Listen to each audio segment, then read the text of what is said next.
नमो तस्स भगवतो अरहतो सम्मा सम्बुद्धस्स। नमो तस्स भगवतो अरहतो सम्मा सम्बुद्धस्स। नमो तस्स भगवतो अरहतो सम्मा सम्बुद्धस्स।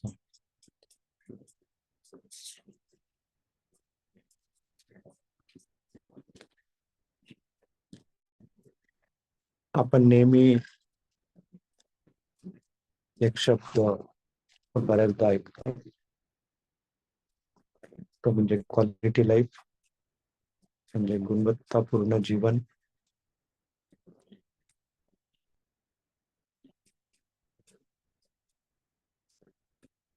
आपल्या समाजामध्ये किंवा मनुष्य म्हणजे क्वालिटी लाईफ बद्दल त्यांची जी संकल्पना आहे त्यामध्ये एखादं प्रशस्त घर, अपार्टमेंट, विला किंवा सेल्फ कंटेंट स्वतःचा बंगला, सेल्फ कंटेंट नाही म्हणता येणार पण स्वतःचा बंगला, एक दोन लक्झरियस कार्स, चांगली लठ्ठ पगाराची नोकरी,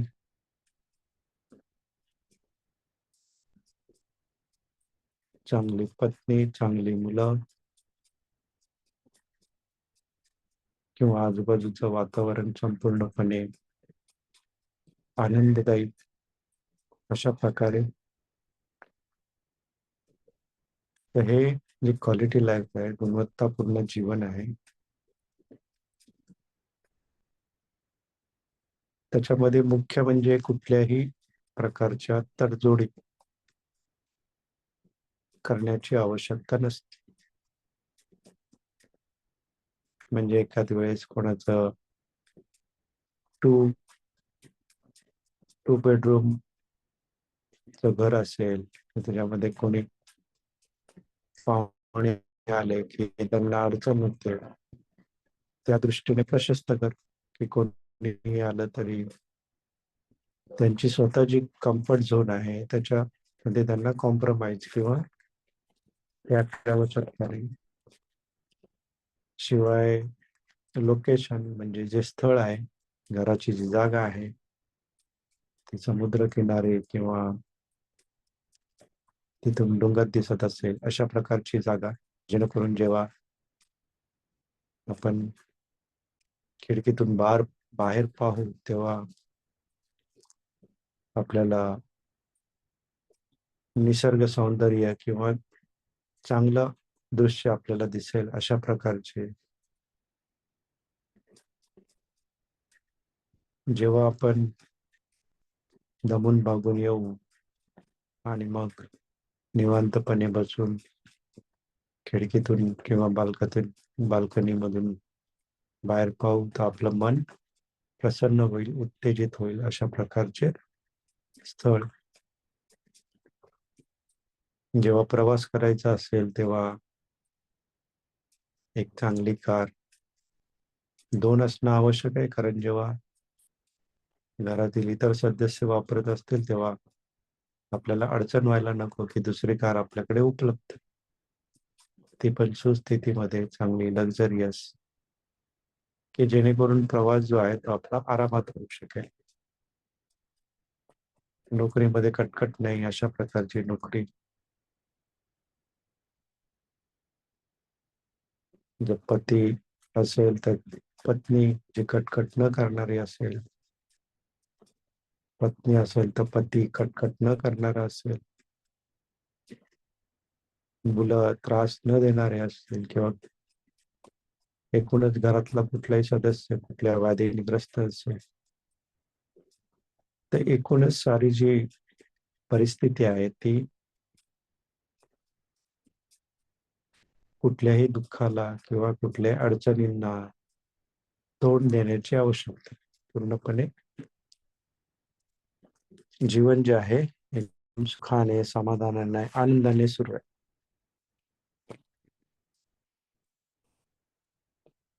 तर अशा प्रकारच्या ज्या जीवनाला आहे त्याला क्वालिटी लाईफ म्हटलं जातं. तर या सगळ्या गोष्टी असताना देखील जेव्हा एखादा व्यक्ती ऑफिसमध्ये काही खटखट किंवा काही प्रेशर, काही टार्गेट कंप्लीट न होणे, बॉसची बोलणी खाणं, या गोष्टी घडल्यावरती जेव्हा घरी येतो, घरी येऊन तो पुन्हा फ्रेश होऊन बाल्कनी किंवा किंवा खिडकीमधून पाहत असतो, तेव्हा तेच निसर्ग सौंदर्य किंवा तेच स्थळ आहे, तेच लक्झरी घर आहे. परंतु आधी जो त्याला आनंद येत होता तो आज येत नाही. तर अशाच प्रकारे इतरही बऱ्याच गोष्टी असतात की ज्यांनी आपलं मन विचलित होत असतं. जसं की आपल्याला माहिती आहे, 8 लोकधम्म, यश अपयश, निंदा प्रशंसा, लाभ हानी, सुख आणि दुःख. तर ह्या ज्या संपूर्ण सुखवस्तू आपल्या सोबत असताना देखील जर ह्या जे 8 लोकधम्म आहेत त्यांनी जर आपलं लक्ष विचलित होत आहे, आपलं चित्त कंपित होत आहे, तर मग ह्या भौतिक वस्तू या खरंच सुखदायक आहेत का? त्या खरंच सत्य आहेत का? त्या खरंच आपलं मन उत्तेजित करत असतात का? उल्हासित करत असतात का? आपल्याला सुख देत असतात का? तर हे पाहणं खूप आवश्यक आहे. सुत्त निपातमध्ये भगवान बुद्ध हे सांगतात की कशा प्रकारे हे 6 इंद्रिय आहेत ते जेव्हा आपल्यामध्ये सती नसते तेव्हा ते कशा प्रकारे ऍक्ट करतात. तर ते सुत्त निपातमध्ये भगवान बुद्ध म्हणतात, रूपं दिस्वा सती मुठा प्रियं निमित्त मनसी करोतो सारथ चित्ते वेदेती तच्च अज्योस तिष्ठति. रूपं दिस्वा सती मुठा प्रियं निमित्त मनसी करोतो सारथ चित्तो वेदेती तरच्च अजस्स तिष्ठति. म्हणजे आपण जेव्हा एखादं दृश्य पाहतो, त्यातल्या एखाद्या आनंददायी वैशिष्ट्यावर आपलं लक्ष केंद्रित करतो, तेव्हा आपल्या मनाची सजगता सती हरवली जाते आणि ते संपूर्ण दृश्य आपण त्याच्यामधली जी आपली इच्छा आहे त्यांनी अनुभवतो आणि त्याला आपण चिटकून राहतो, त्याला आपण अटॅच होऊन जातो. आता हे अटॅच होणं म्हणजेच पुढे भगवान बुद्ध सांगतात की तत्संग वर्तती वेदना अनेका रूप संभवा अभिज्जाच विहेसेच चित्तमस्सु पहिती एव मान चिनतो दुःखम आरानि पाण उच्चती. मग हे जे आपण दृश्य पाहिलेलं आहे त्यांनी अनेक वेदना आपल्यामध्ये वाढत असतात. त्या कशामुळे? लोभामुळे किंवा आपल्या व्यापादामुळे किंवा द्वेषामुळे, आणि त्यामुळे आपल्या मनाचं नुकसान होतं आणि अशा प्रकारे आपण दुःखाचा हिप म्हणजे ढीग बनवत असतो आणि आपण निब्बाणापासून दूर होत असतो. तर जेव्हा आपण एखादी, आता आपण फक्त रूपं दिसवा बघणार आहोत कारण आपण मोठ्या प्रमाणात अ, बघणाऱ्या वस्तूंवरती आकर्षित होत असतो आणि आपण त्याच्यामध्ये गुंतत असतो. तीच गोष्ट कानाने ऐकणाऱ्या शब्दांविषयी किंवा आवाजाविषयी आहे, तीच गोष्ट नाकाने येणाऱ्या सुगंधाविषयी आहे किंवा घाणेरड्या वासाविषयी, तीच गोष्ट जिभेवरती येणाऱ्या चवींविषयी आहे, तीच गोष्ट आपल्याला जे स्पर्श होतात त्यांच्याविषयी आहे, तीच गोष्ट मनावरती जे आपल्या वेदना होत असतात किंवा मनावरती जे विषय येत असतात त्याच्यावरती पण आहे. परंतु आपण फक्त रूपान दिसवा म्हणजे जे आपण दृश्य पाहतो त्याच्यावरती आपण, कारण आपल्याकडे एवढा वेळ नाहीये पूर्ण, जर साईच्या साई इंद्रिय घेतलं तर त्याच्यामध्ये आपला वेळ जाईल. कारण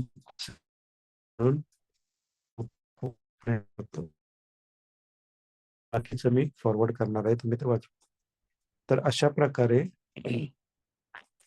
जेव्हा आपण एखादं दृश्य पाहतो त्या दृश्यामध्ये आपण सती नसल्यामुळे आपण अडकतो, अटॅच होतो. जर आपण सतीमध्ये नसो तर ज्या वेदनांचा ढीग होतो, वेदना वाढतात,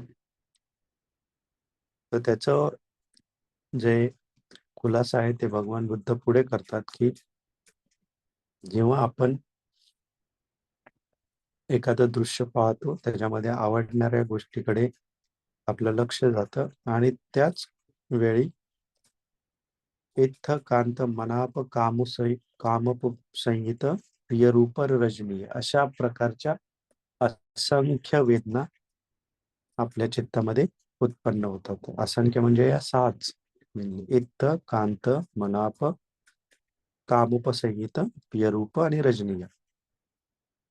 तर ह्या 6 म्हणजे एखादी गोष्ट जेव्हा आपण पाहतो ती आपल्याला त्याच्यामधलं जे वैशिष्ट्य ते आपल्याला आवडतं तेव्हा या 6, आणि जेव्हा आपल्याला त्याच्यामधलं ते वैशिष्ट्य आवडत नाही तेव्हा ते न इत्थ न कांत न मनाप न कामुपसंहित न प्रियरूप न रजनीय असं होत असतं.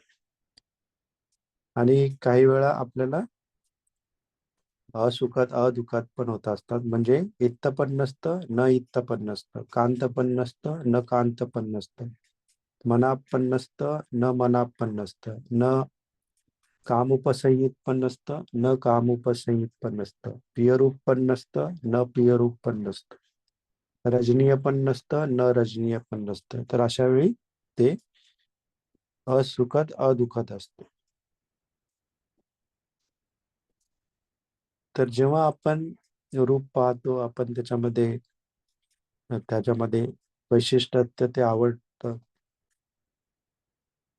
तर त्याला आपण इत्थ, इत्थ म्हणजे आपल्याला ती गोष्ट आवडते कारण ती वैशिष्ट्य आपल्याला आवडले. त्यानंतर कांत, कांत म्हणजे लवेबल, म्हणजे त्याच्यामध्ये आपण आणखीन पुढे जाऊ शकतो, प्रेम करू शकतो, म्हणजे ते आपल्याला आवडीच्या पुढे जातं थोडस. त्यानंतर मनाप, मनाप म्हणजे आपण सहमत होतो की इट्स ओके, आपण हे करू शकतो, मेंटली ऍग्रीबल असतो. काम उपसंहित म्हणजे आपण जे आपले जे अनुभव असतात ते कलेक्ट करायला लागतो, आपण गोळा गोळा गोळा करायला लागतो, म्हणजे प्रत्यक्ष आपण ती गोष्ट अनुभवायला लागतो.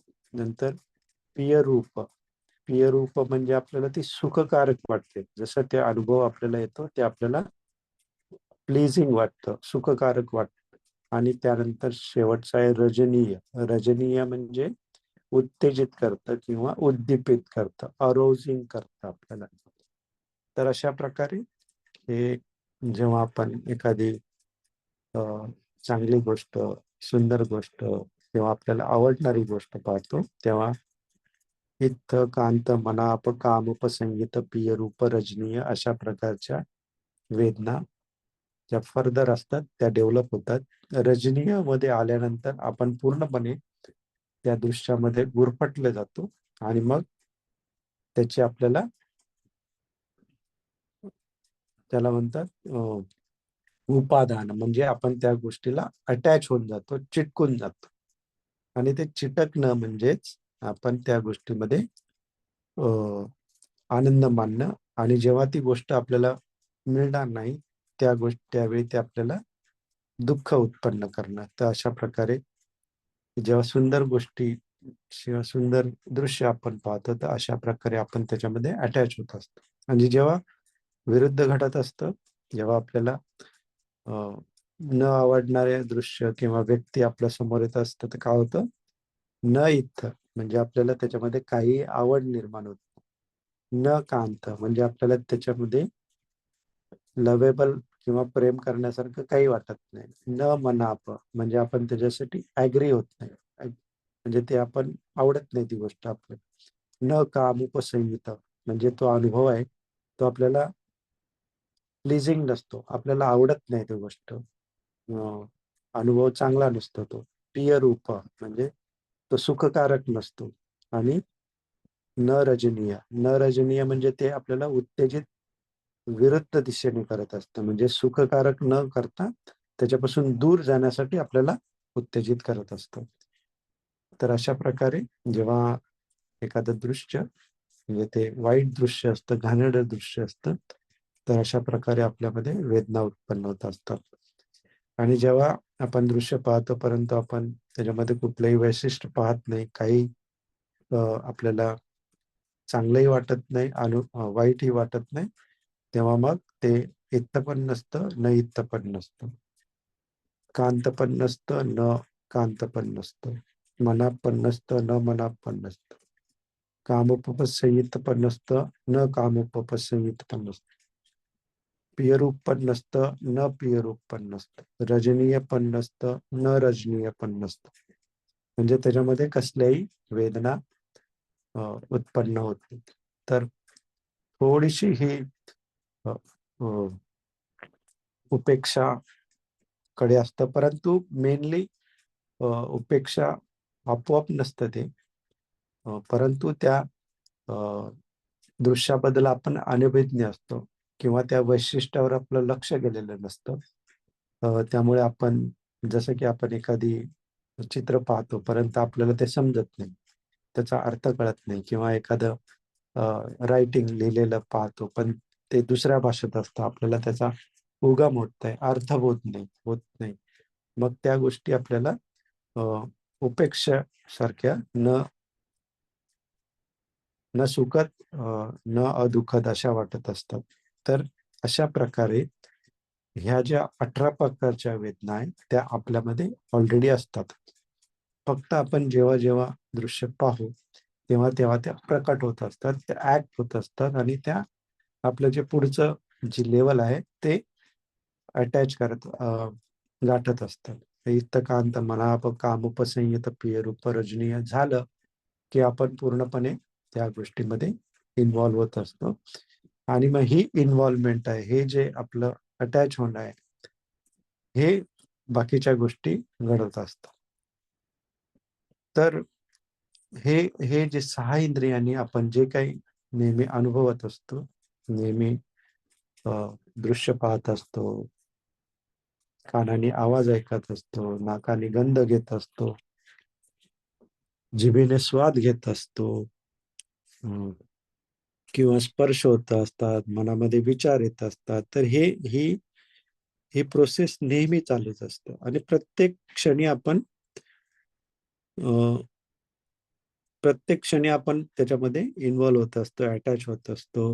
अं, आणि मग हे इन्व्हॉल्व्ह होणं, अटॅच होणं आपल्या दुःखाला कारणीभूत होत असतं. मग भगवान बुद्धांना विचारलं की हे आपण जे इंद्रिय सुख अनुभवत असतो, हे खरंच खरं नाहीये का या गोष्टी? का मग तुम्ही कसं काय म्हणता हे दुःख उत्पन्न करत? तर भगवान बुद्धांनी उत्तर दिलं की हे आहे, खरं आहे. हे जे आपण 6 इंद्रियांनी सुख अनुभवतो हे खरं आहे. पण हे खूप क्षणिक आहे. व्हेरी फक्त काही क्षणापुरतं आहे. ज्या क्षणी आपण ते एखादं इंद्रिय सुख एन्जॉय करतो, त्या क्षणी ते संपत असतं. त्या क्षणी त्याचा ऱ्हास होत असतो आणि पुढच्या दुःखांना सुरुवात होत असते. म्हणजे ते सुखच त्या दुःखाला कारणीभूत असतं. मग पुढे काय करायचं? मग मग भगवान बुद्ध सांगतात, न सो रज्जती रूपेषु रूपं दिस्वा पतिस्सतो विरत चित्तर वेदेती नच्च नाजोस तिष्ठती.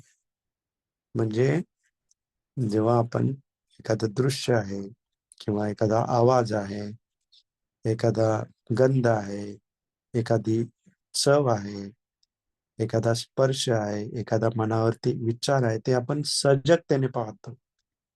सजगतेने पाहिल्यावरती काय होतं की त्या दृश्याची आपल्याला इच्छा होते. इच्छा मुक्त मनाने आपण ते अनुभवतो आणि आपण त्याला चिटकून राहत नाही. आणि हे असं होतं जेव्हा आपण सती असतो, आपण सजग असतो.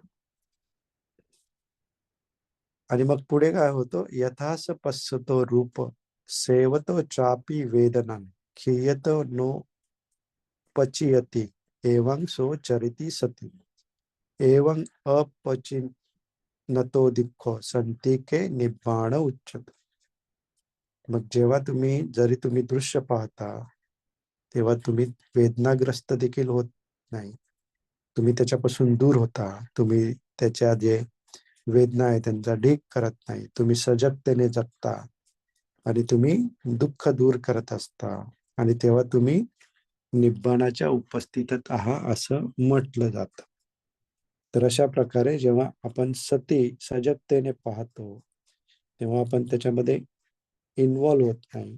आणि मग जरी काही क्षणापुरता आपण त्या गोष्टीचा अनुभव घेतलेला आहे, सुख घेतलेलं आहे, परंतु त्याच्यामध्ये आपण इन्व्हॉल्व होत नसल्यामुळे, त्याला अटॅच होत नसल्यामुळे, इच्छाग्रस्त होत नसल्यामुळे आपण त्याच्यापासून पटकन दूर होत असतो.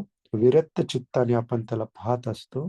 आपल्यामध्ये कुठली इच्छा त्याच्याबद्दल उत्पन्न होत नाही.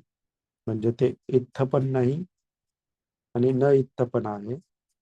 कांत पण आहे, न कांत पण आहे. मनाप पण आहे, न मनाप पण आहे.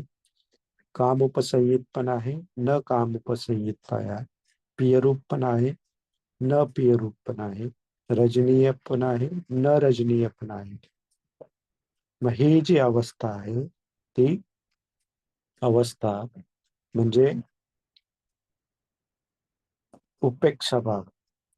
हे अदुःख असुखच नाहीये, त्याच्या पुढे जाऊ. कारण आपण त्याच्यामध्ये इच्छाग्रस्त मन नाहीये आपलं, किंवा मनाची जी अनुभव घेण्याची जी कल असतो तो नसताना फक्त आपण पाहतो की ते एक दृश्य आहे, आपण त्याला चिटकत नाही. थोडस हे आणखीन डीप आहे.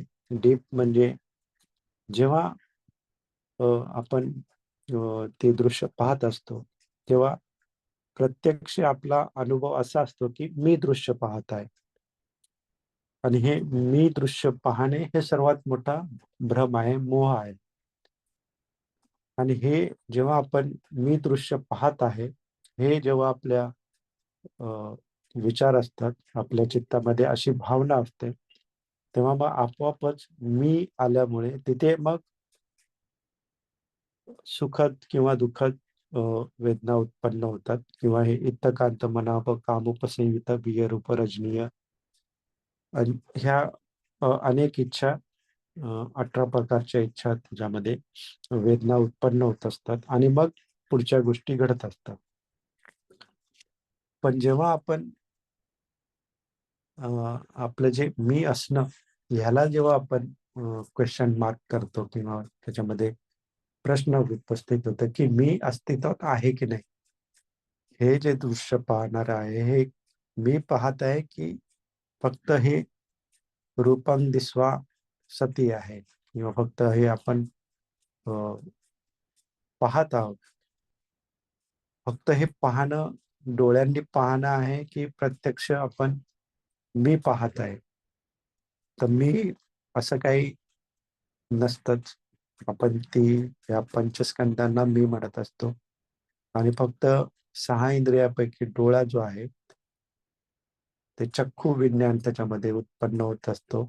समोर ते चक्षु विज्ञान त्याला ग्रास्प करत असतं आणि तो जो अनुभव पूर्णपणे आपल्याला येत असतो त्याला आपण मी पाहतो असं गृहीत धरत असतो. आणि मग त्याच्यामध्ये आपण आनंदित होत असतो किंवा त्याच्यामध्ये इन्व्हॉल्व होत असतो, त्याच्यामध्ये उपादान म्हणजे अटॅच होत असतो. तर हे हे हा दुसरा अँगल आहे. ह्याच्यामध्ये आपण जास्त डीप जात नाहीये. कधी नंतर जसे जसे आपण प्रत्यक्षपणे हे पाहू की मीचा जो आपला जो अनुभव आहे तोच एक फॉल्स आहे, मोह आहे, भ्रम आहे. तर ते आपले प्रत्यक्ष अनुभव येतील तेव्हा आपण जास्त योग्य प्रकारे समजू. पण ही अ, एक आपल्या चित्तामध्ये नेहमी असणं आवश्यक आहे की हे जे मी अनुभवतो हा एक भ्रम आहे. आणि मग जेव्हा आपण नेहमी नेहमी असं आहे का ह्याला प्रश्न विचारू, मग आपोआपच आपलं जे त्या गोष्टीमध्ये अटॅच होणं आहे ते कमी होईल. परंतु त्यापूर्वी आपण कशा प्रकारे या अ, सहा इंद्रियामध्ये अडकत असतो त्याच्या प्रती आपण अ, आसक्त होत असतो, हे समजून घेणं त्याआधी आवश्यक आहे. जेव्हा आपण हे समजून घेऊ तेव्हा आपोआपच पुढची जी प्रोसेस आहे की मी पाहत आहे, मी सुख अनुभवत आहे, मी या गोष्टी एन्जॉय करत आहे, तर ही जी आपला भ्रम आहे तो आपल्या लक्षात येईल. त्याच्यासाठी ही जी प्रोसेस आहे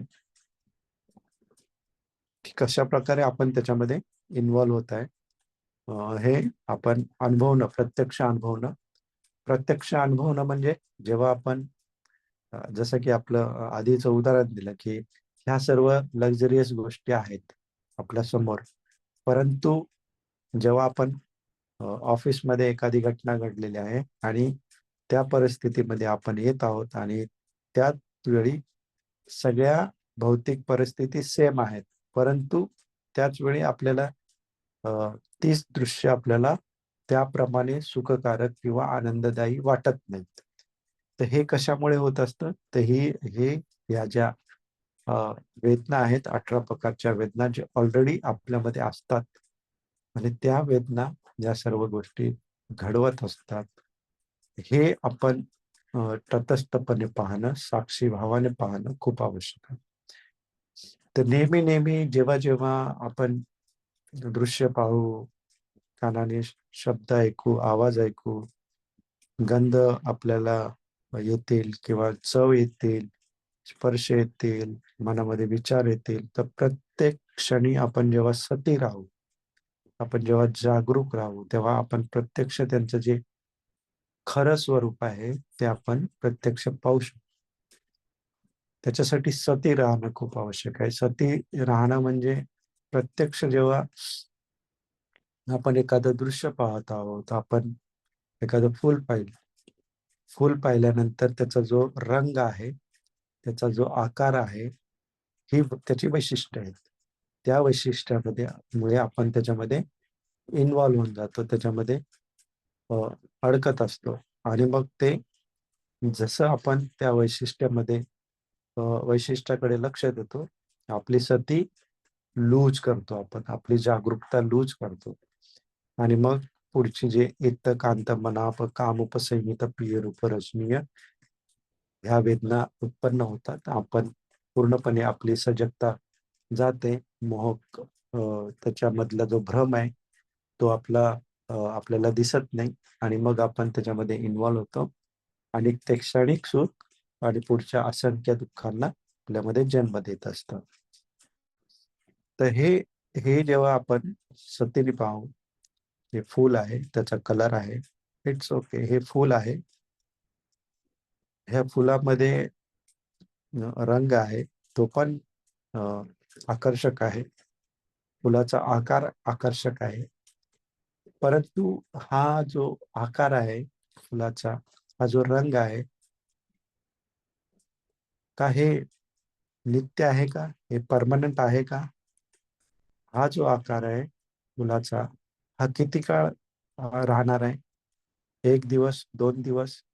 हा जो रंग आहे फुलाचा, किती दिवस राहणार आहे? 1 दिवस, 2 दिवस, त्यानंतर काय होणार आहे?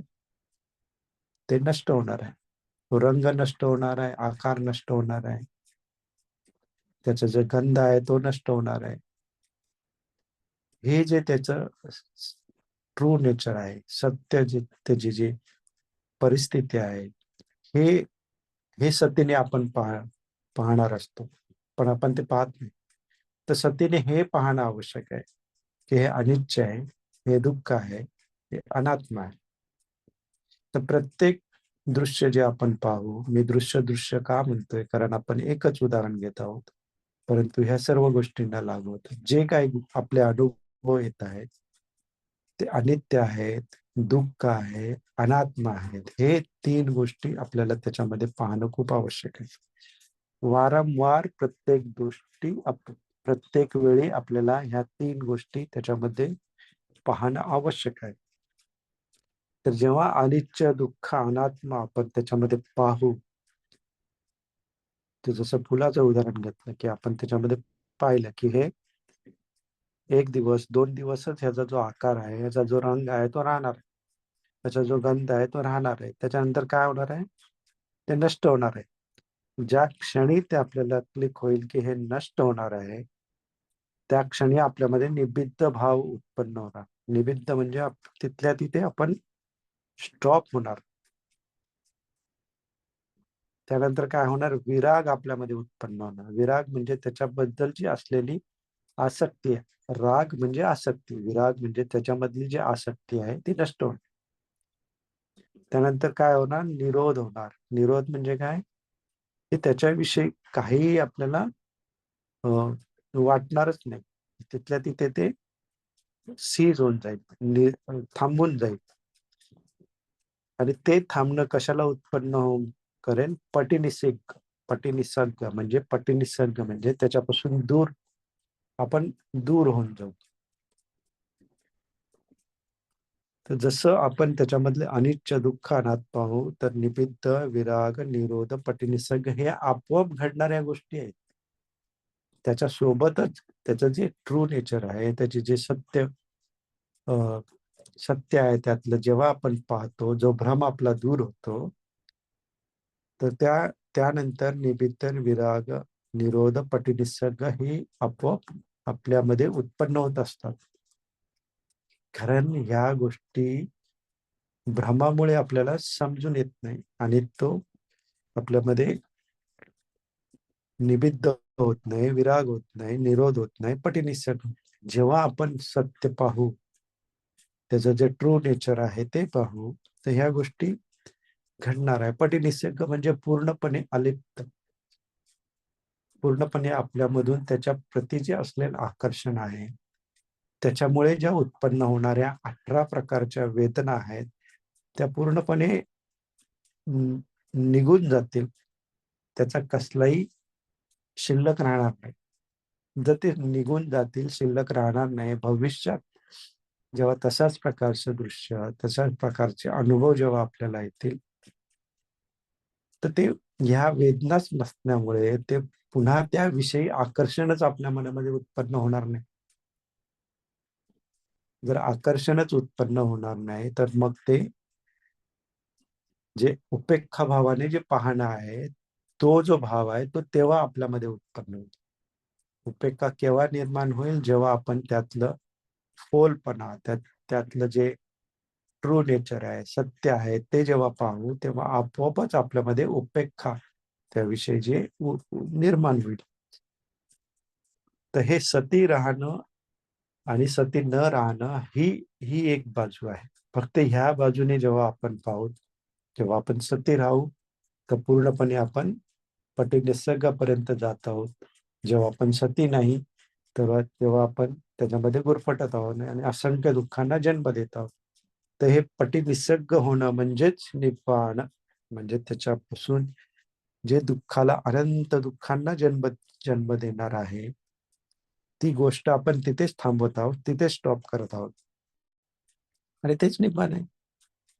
स्वतःपन्नमध्ये काही प्रमाण, सगदागामीमध्ये आणखीन जास्त, अनागामीमध्ये आणखीन जास्त, आणि अनंतामध्ये 24/7. तर हे पटीनिसर्ग किंवा विराग निरोध, निबिद्ध, विराग निरोध आणि पटीनिसर्ग हे हे हे हे विपश्यनाचे फॅक्टर्स आहे. विपश्यना जेव्हा आपण करू प्रत्यक्ष विपश्यना, तेव्हा हे आपण प्रत्यक्ष पाहू. पण हे कधी घडेल? जेव्हा आपण जागरूकता आपल्यामध्ये उत्पन्न होईल. समाधीतली जागरूकता किंवा सती किंवा समाधीच्या बाहेर देखील जेव्हा आपण ह्या अनुभव घेत राहू, तेव्हा प्रत्यक्ष जे सती राहणं, प्रत्यक्ष सती राहणे आणि पाहणं की हे जे आपण दृश्य पाहत आहोत त्याचं जे सत्य आहे ते सत्य काय आहे हे पाहणं, त्याचा अनुभव घेणं, त्याच्यापासून निमित्त विराग निरोध आणि पटिनिसर्ग जेव्हा आपण प्रत्यक्ष अनुभव म्हणजे आपल्याला ते समजणार नाही की हा विराग आहे, निमित्त आहे, निरोध आहे. पण जी आपली सुखाची जी संकल्पना आहे किंवा जी दुःखाची संकल्पना आहे, त्या ज्या आहेत त्या कोलॅप्स होऊन जातात. म्हणजे जसं फुलाचं उदाहरण दिलं, फुलाचं उदाहरण दिल्याच्या नंतर आपण ते प्रत्यक्ष पाहत आहोत, त्याचा आकार, त्याचा रंग, त्याचा गंध. परंतु जेव्हा आपण पाहू की हे अनित्य आहे, हे फार फार आपल्याला सुख देणार नाही, 2 दिवसांनी हे आपल्यामध्ये दुःख उत्पन्न करणार आहे. कारण त्याचा आकार चेंज होईल, त्याचा रंग चेंज होईल, त्याच्यामधून गंध नष्ट होईल, मग ते दुःख उत्पन्न करणार. पण हे 2 दिवसांनी होणार आहे, कारण त्या फुलाची जी लाईफ आहे किंवा जीवन आहे 2 दिवसाचं आहे. परंतु जरी हे 2 दिवस असलं तरी प्रत्यक्ष तसं होत नाही. आपण त्या क्षणासाठी आपण त्या फुलामध्ये गुरफटलेलो आहे. आणि ज्या क्षणी आपल्याला समजेल की हे जरी आत्ता जरी असलं, परंतु प्रत्येक क्षणाला हे अनिच्छाकडे जात आहे, त्याच्या मृत्यूकडे जात आहे. ज्या प्रकारे आपण प्रत्येक क्षणाला मृत्यूकडे जात आहोत, त्याच प्रकारे हे दृश्य देखील प्रत्येक क्षणाला दुःखाकडे जात आहे. ही जे प्रत्यक्ष आपण अनुभव घेऊ आणि हे अनुभव घेणं म्हणजे आपल्यामध्ये प्रज्ञा उत्पन्न होणं आणि ही प्रज्ञा आपल्याला पुढचे जे दुःख आहे त्याच्यापासून आपल्याला मुक्ती देणार आहे, निब्बाण देणार आहे. आणि ही निब्बाण प्रत्यक्ष आपण अनुभवणार आहोत. प्रत्येक क्षणाला दुःख आहे, त्या क्षणामध्येच निब्बाण आहे. जसं आपण विपස්සना करू तसं आपल्याला समजेल की प्रत्येक क्षणामध्ये दुःख आहे, त्या क्षणामध्ये निब्बाण आहे. म्हणजे ज्या क्षणी आपण त्या दृश्याला पाहू त्या क्षणामध्ये आपण त्या निब्बाणाला प्राप्त करू शकतो. तो मनामध्ये आपल्या विचार आला की अनित्य आहे, दुःख आहे, अनात्म आहे, त्या क्षणी निमित्त विराग निरोध पटिनिसर्ग होतं. त्या क्षणाला निब्बाण आपल्याला प्राप्त होत असतं. तर हे क्षणाक्षणाची गोष्ट आहे, क्षणाक्षणाचे अनुभव आहेत. तर हे क्षणाक्षणाचे अनुभव कसे गोळा करायचे? जसं समाधीमध्ये आपण तासभर, 1 तास, 10 मिनिटं बसतो, त्याच्यामधले अनुभव आहेत. ते अनुभवच आपल्याला पुढे जेव्हा आपण जागरूक असतो, जागरूक म्हणजे जेव्हा आपण समाधीमध्ये नसतो, ध्यानामध्ये नसतो, तेव्हा जेव्हा आपण प्रत्यक्ष 6 इंद्रियांनी सर्व गोष्टी अनुभवत असतो, त्या क्षणी देखील हे जे अनित्य दुःख अनात्मा आहे ते प्रत्यक्ष अनुभवणं म्हणजे जागरूक राहणं.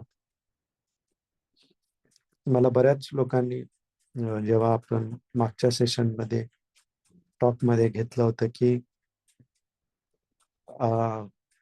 आपण जे आपले ध्यानाचे अनुभव असतात की निमित्त प्राप्त होणं किंवा ध्यान प्राप्त होणं, मग हे एखाद्याला आधी अनुभव आलेले आहेत परंतु नंतर ते येत नाहीत, तर मग तो साधक त्याच्यासाठी आसक्त झालेला आहे.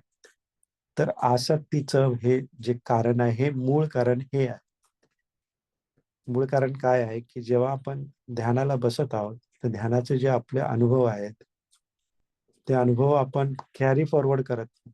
म्हणजे जेव्हा आपण ध्यानातून दूर होत असतो, ध्यानातून दूर झाल्याच्या नंतर आपण जे आपले अनुभव असतात, प्रत्यक्ष 6 इंद्रियांनी जे काय आपण अनुभव घेत आहोत, त्या प्रत्येक गोष्टीमध्ये आपण चांगल्या गोष्टीच्या प्रती आकर्षित होत असतो, वाईट गोष्टीच्या प्रती त्याच्यापासून दूर राहण्याचा प्रयत्न करत असतो. आणि हे प्रत्येक क्षणाला घडत असतं. प्रत्येक क्षणाला घडत असल्याने 24 तासामधले 1 तास आपण सजग आहोत. 23 तास आपण सतीमध्ये नाहीये. 23 तास आपल्या मनाला सारखं आपण सुख, दुःख, सुख, दुःख, सुख, दुःख असे अनुभव देत आहोत. आपण त्याच्यापासून अलग राहण्याचा प्रयत्न करत नाही. आणि तेच पुन्हा आपल्या ध्यानामध्ये तेच आपले अनुभव असतात आणि आपण पुन्हा पुन्हा त्या गोष्टीसाठी आसक्त होत असतो, की जे आपल्याला प्राप्त होत नाहीये. मग ही ही जी जेव्हा आपण सजगता दिवसभर ध्यानामध्ये ध्यानाच्या बाहेर देखील जेव्हा आपण सजगता पाहू, हे जे आपलं आकर्षित होणं, एखाद्या गोष्टीला चिटकून राहणं, हे जेव्हा पाहू, प्रत्येक मनामध्ये जे विचार उत्पन्न होतात, त्याच्यामध्ये आपण आकर्षित होतो, आपण त्याला चिटकून राहतो, हे जेव्हा पाहतो, तेव्हा मग आपण त्याच्यापासून दूर होण्यासाठी प्रयत्न करू. आपल्याला सर्वप्रथम हे अ, लक्षात घेणं आवश्यक आहे, की हे मी आसक्त होत आहे. मी ह्याला चिटकत आहे. मी ह्याच्या प्रती आकर्षित होत आहे. हे मला सुखकारक वाटत आहे. हे प्रत्यक्ष स्वीकार करणं. त्यानंतर पाहणं, की हे सत्य काय आहे? त्याच्यामधले अनिच्छ, दुःख, अनात्म पाहणं आणि मग त्याच्यापासून विराग, निरोध, निपित्त, पटिनिसर्ग प्राप्त होणं ही एक कंटिन्युअस प्रोसेस आहे. मग जेव्हा तुम्ही दिवसभरात असं सजग राहाल आणि मग त्याच्या प्रती जे काही आपले अनुभव आहेत त्याच्या प्रती आसक्त नाही राहणार, मग आपोआपच जेव्हा तुम्ही ध्यानाला बसाल, ध्यानाला बसल्या तेव्हा देखील तुमच्या मनामध्ये कुठल्याही प्रकारची आसक्ती नसणार. कुठल्याही प्रकारची आसक्ती नसणार. पहिल्या क्षणी तुमच्यामध्ये जो कामछंद आहे तो लोप होऊन जाईल. कामछंद लोप होऊन झाल्याच्या नंतर जो पंचनिवारण मधला पहिला अडथळा आहे तो दूर झाला. पहिला अडथळा दूर झाला आणि मग दुसरा, तिसरा, चौथा, पाचवा आपोआपच दूर होईल आणि जे काही तुम्हाला तुमचे जे पूर्वीचे अनुभव किंवा तुमचा जो प्रत्यक्ष आत्ताचा अनुभव तो प्राप्त होईल. तर त्याच्यासाठी हा कामछंद दूर करणं खूप आवश्यक आहे. कामछंद दूर करण्याचं एक सगळ्यात मोठा जो प्रयत्न म्हणजे सती राहणं, जागरूक राहणं, प्रत्येक क्षणी जागरूक राहणं. सुत्त निपात 3.2 मध्ये म्हणतात, कामाते पठमा सेना. म्हणजे काम म्हणजे पहिली सेना आहे माराची. बाकी 9 सेना तर राहूनच द्या. आपण पहिल्या सेनेमध्येच आपण गारद झालेलो आहे. द्वितीया आरती विच्छती, तृतीया खूप पिपासा, चतुर्थी तन्हा पहुंचती. त्याच्यानंतर आरती आहे, खूप पिपासा आहे, तन्हा आहे, तृष्णा, हे तर दूर राहिले. हे जे पहिलं आहे कामाते पठमा सेना, म्हणजे 10 ज्या माराच्या सेना आहेत त्यातल्या 10 पैकी पहिल्यामध्येच आपण गारद झालेलो आहोत. बाकीच्या 9 दूर राहू. तर हे साधक साधक या प्रती जागरूक राहणं खूप आवश्यक आहे. ह्या विषयाला खूप आणखीन मोठा विषय आहे. परंतु जेव्हा तुम्ही प्रत्यक्ष हे अनुभव कराल, की कशा प्रकारे सती राहून आपण आसक्त होण्यापासून दूर राहू, तर मग पुढच्या जे भाग आहेत त्याच्याविषयी आपण अ, आपली सती तेवढी किंवा आपली प्रज्ञा तेवढी विकसित होईल आणि मग आपण त्याच्या जे प्रत्यक्ष आपलं जे विपश्यना आहे त्याच्यामध्ये आपल्याला त्याचे खूप लाभ होतील.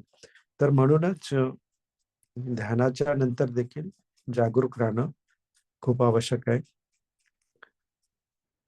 जे आपण मी जो मध्ये एक मुद्दा घेतला होता म्हणजे स्व असणं, म्हणजे मी आहे म्हणून समोरचं दृश्य आणि मग त्याच्यामधले जे वैशिष्ट्य आहे त्याच्या प्रती आकर्षित होणं.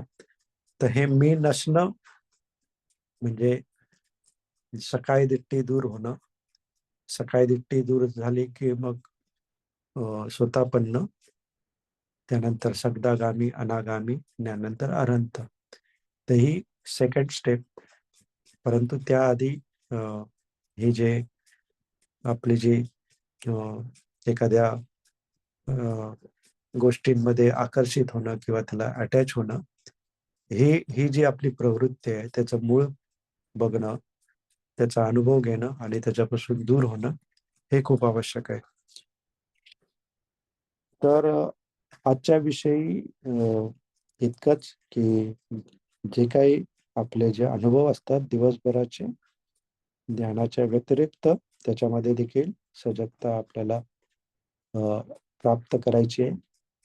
सजगता म्हणजे प्रत्यक्ष ते गोष्टी पाहणं किंवा आपण पाहत आहोत तसं नाही, तर तटस्थपणे पाहणं की माझ्यामध्ये आत्ता ह्या विषयाविषयी आकर्षण उत्पन्न होत आहे.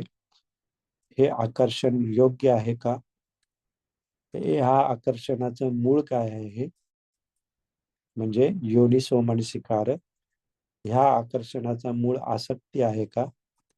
ह्या आकर्षणाचं मूळ, मी आकर्षण म्हणत आहे परंतु त्याच्यामध्ये द्वेष, अनाकर्षण असू शकतं, म्हणजे ह्या अनाकर्षणाचा मूळ द्वेष आहे का हे देखील पाहणं. आणि हे पाहणं, हे पाहण्यानंतर काही आपल्यामध्ये, आपल्या चित्तामध्ये वेदना उत्पन्न होत आहेत ते प्रत्यक्ष अनुभवणं. चित्तामध्ये वेदना म्हणजे त्या प्रत्यक्ष शरीरामध्ये ते आपल्याला आपण प्रत्यक्ष पाहू शकतो. जसं की एखादं वाईट दृश्य पाहिल्याने आपल्या शरीरामध्ये अस्वस्थता आपण पाहू शकतो. कसल्याही कुठल्या जडपणा आपल्या शरीरामध्ये उत्पन्न होत असतो, पाठीमध्ये, छातीमध्ये किंवा डोक्यामध्ये. तर हे आपण प्रत्यक्ष अनुभवू शकतो. तर हे असं मनामध्ये, चित्तामध्ये उत्पन्न झालेली वेदना शरीरामध्ये पाहणं, प्रत्यक्ष त्याला अनुभव घेणं. मग ते पाहिल्यानंतर ते किती काळ राहत आहे, त्याची पुढची ऍक्शन काय आहे ते अनुभवणं. ते अनुभवणं म्हणजे ते दीर्घकाळ राहत आहे, संपत आहे, अनित्य आहे हे पाहणं. आणि हे पाहिल्याने मग आपल्यामध्ये सती उत्पन्न, सती आपली आणखीन स्ट्रॉंग होते. आपली जी वेदना आहे ती गळून पडते. प्रत्यक्ष आपला जो अनुभव आहे तो आपल्याला समजतं हे काय क्षणिक अनुभव आहे, हे काय फाळकाळ टिकणार नाही. त्या क्षणिक अनुभवानंतर पुन्हा आपल्यामध्ये त्याच्या प्रती तृष्णा उत्पन्न होते किंवा द्वेष उत्पन्न होतो. आपण ते देखील पाहतो. अरे आता माझ्यामध्ये तृष्णा उत्पन्न झाली, द्वेष उत्पन्न झालं. मग आधीच्या अनुभवामुळे हे उत्पन्न झालंय, म्हणजे हे दुःखाला कारणीभूत आहे. तर अशा प्रकारे ही दुःखाची शृंखला आहे, हे आपण प्रत्यक्ष अनुभवतो. आणि हे अनुभवल्याने आपोआपच आपण त्याच्यामधून दूर राहत असतो, म्हणजे आपण त्याच्यामधून पटीनिसर्ग होत असतो. तर हे पटीनिसर्ग क्षणिक असतं, फार वेळासाठी असतं, अनंतामध्ये 24/7 असतं. तर हे जेवढी आपली सती तेवढे आपले प्रत्यक्ष अनुभव, त्या सती जागरूकता कायम ठेवणं हा एक प्रयत्न आहे. हा एक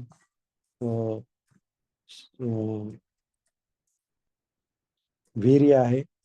आपण सतत आपले जे प्रयत्न आहेत ते ठेवले पाहिजे. सम्मा दिट्ठी, सम्मा व्यायाम हे आपल्यामध्ये उत्पन्न होत असतात. सम्मा सती, सम्मा समाधी आणि सम्मा व्यायाम, सम्मा संकल्प, सम्मा संकल्प आणि सम्मा सती हे उत्पन्न होते. त्यानंतर सम्मा व्यायाम, सम्मा सती, सम्मा समाधी हे उत्पन्न होत असते. आणि ह्या गोष्टी सम्मा वाचा, सम्मा कर्मांत, सम्मा आजीविका ह्याला वाढवत असतात. तर अशा प्रकारे आपल्यामध्ये आर्य अष्टांगिक मार्ग रूढ होत असतो, प्रशस्त होत असतो. तर अशाच प्रकारे अ, आपल्यामध्ये आर्य अष्टांगिक मार्ग रूढ हो, प्रशस्त हो आणि आपण सर्वांना निब्बाण प्राप्त हो. अशा प्रकारे आजचा हे विषय इथे संपत आहे. साधू साधू साधू.